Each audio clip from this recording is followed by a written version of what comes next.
Hey guys, and welcome to another episode of Everyday EDC. My name is Tyler, and today we are reviewing the Civivi Ortis. So, to kind of give you guys a little background on this, I wasn't going to get this until I saw Slicey Dicey's video on it, and oh my goodness, you just had to. So we have this nice hollow grind. This blade's coating pretty nice. It's a 9CR18 MOV steel. This is a clip point blade. This is eerily similar to the Dogma. For those of you familiar with the Dogma, it does have an opening hole that works perfect for spidey flicking. I'm not really good with the thumb flip on it. Can't really get it, but the flipper tab works just fine. Sorry, I had to check. I'm trying to adjust my setup so that it works perfectly. And it's a difficult one to find because I find myself doing this with the knives where you guys can't see what I'm doing. Working on it. It'll get better.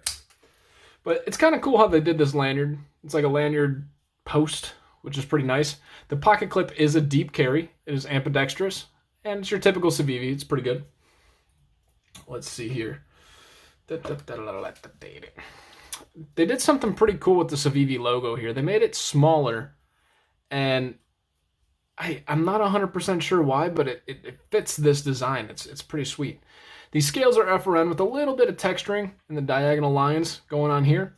You do feel pretty locked in when you're there, except for I just have grease on my hand from giving the kids some Cheez-Its. But the action on this guy, absolutely perfect. It's amazing. Ironically, for being a lightweight knife, this is one of my favorite actions out of Civivi. It's really, really good. So this is stainless steel liners, typical Civivi. These screws looks to be T8 all around. Except for the pocket clip. The pocket clip looks like T6, but not a huge deal. We got this, the back spacer here. This is FRN2. Not FRN2 like it's upgraded. FRN as well. So let's get into some specs. The overall length is, stop moving around, 7.5 inches. The blade length's coming in at 3 1/4, and the overall cutting edge is just at 3. You do have this small finger choil here. It's like a half finger choil, half, you know. It works for me, but I have narrow, long fingers. Those of you with sausage fingers ain't going to work out too well. Okay, let's get on with the weight. The weight of this guy coming in at 2.84 ounces, which is a little bit more than I thought because it feels super lightweight. This thing feels super, super lightweight. We have a new micrometer because I've been kind of bitching about the micrometer as I'm doing it. I'm like, man, I really wish I had X, Y, and Z. So let's take a look here. Blade stock thickness is coming in at 0.118. On their site, I believe it's listed, or at least Blade HQ is listed as 120 thousandths. See if we can get the behind the edge thickness on this guy.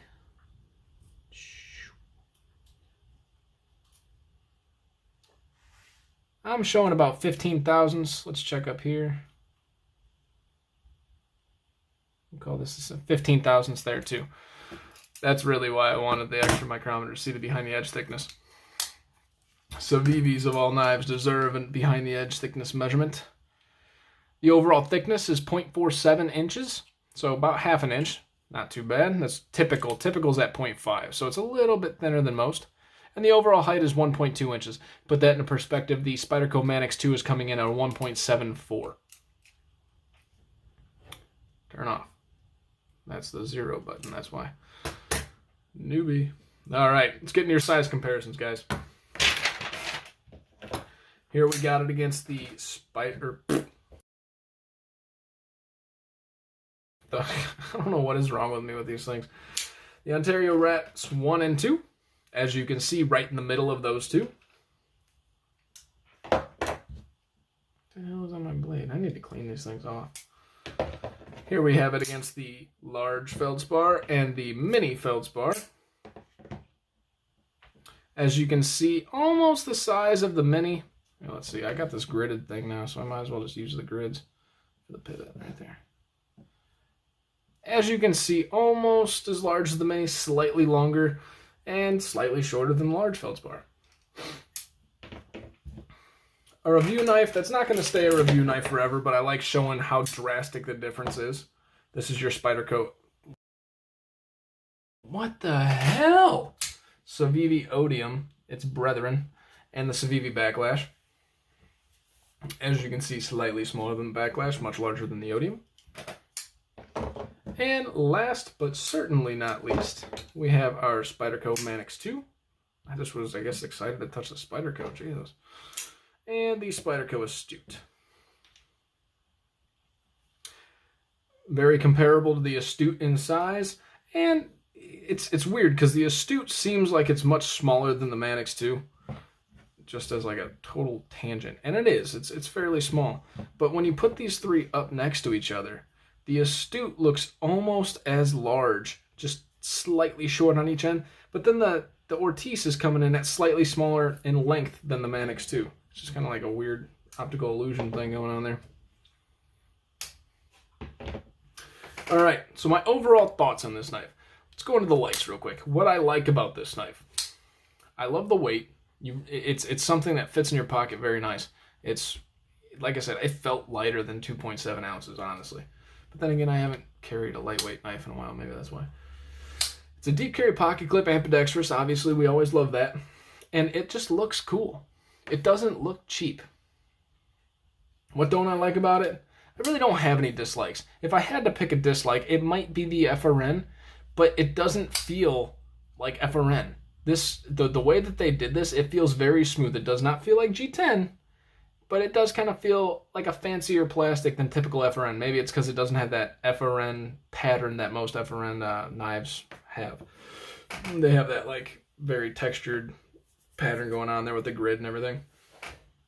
What do I love about this knife? Two things. And as you can tell, the action. This thing, I've been choosing to fidget with this for a while. This thing's very fidgety. It's super fun to fidget with. The pocket, or I was going to call it a pocket pecker. The flipper tab is definitely not a pocket pecker. It's rounded off right here. And it's got a little bit of jimping there, so it's the perfect amount. It does not stick out obtrusively. Perfect amount. Action's great. You can Spidey flick it all day. And then the blade. This blade is so darn slicey. I took a strop to it as soon as I got it, and I almost got this mirrored edge. I don't know if you guys can see on the camera. And standing up kind of throws off the chi that I got going on here. But those two things I absolutely love. Some things that I didn't mention. We got some chamfering around the edges, which is nice.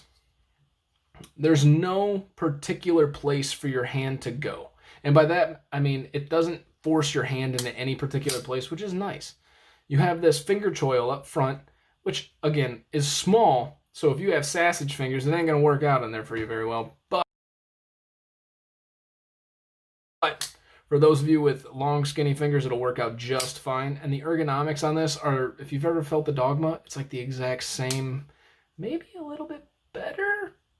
Let me see.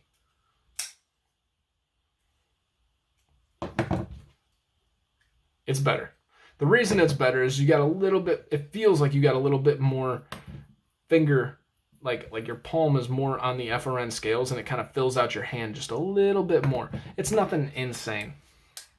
But to compare the two real quick, that's the Dogma next to the Ortis. To me, it's, oh, I mean, look, take a look here.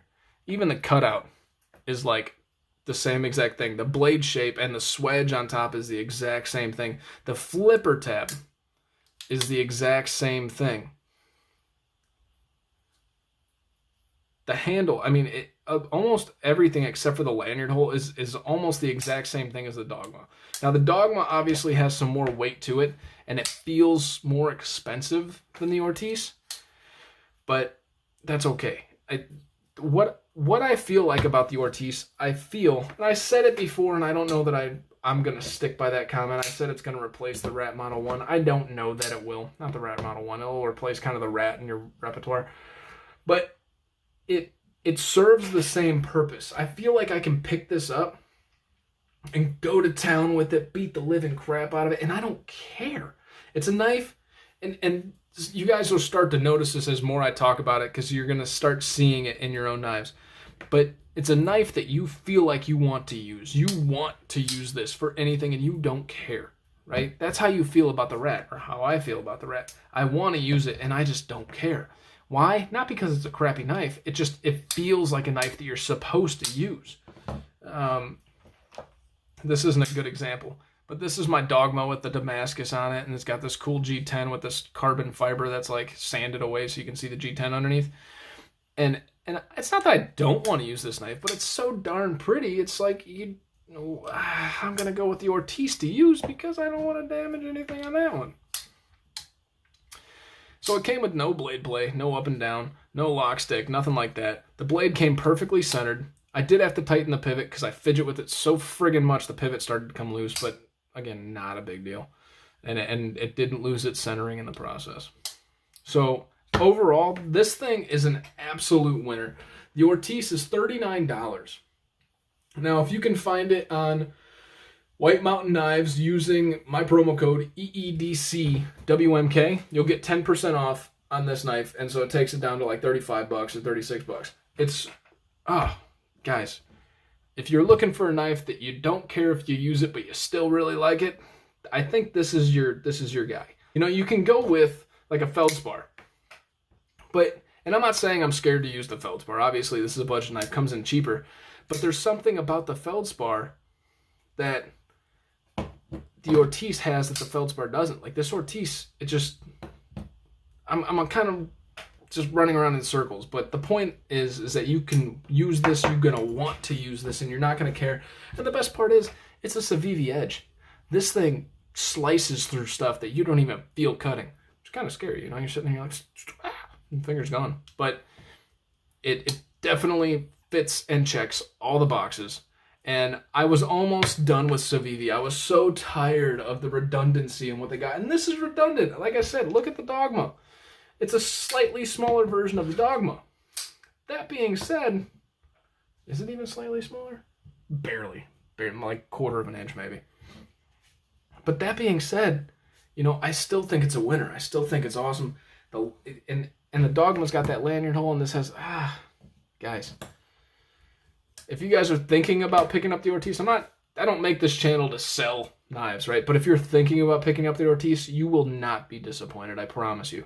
And if you are, then I'll buy it off you for $20 and give it away in the channel.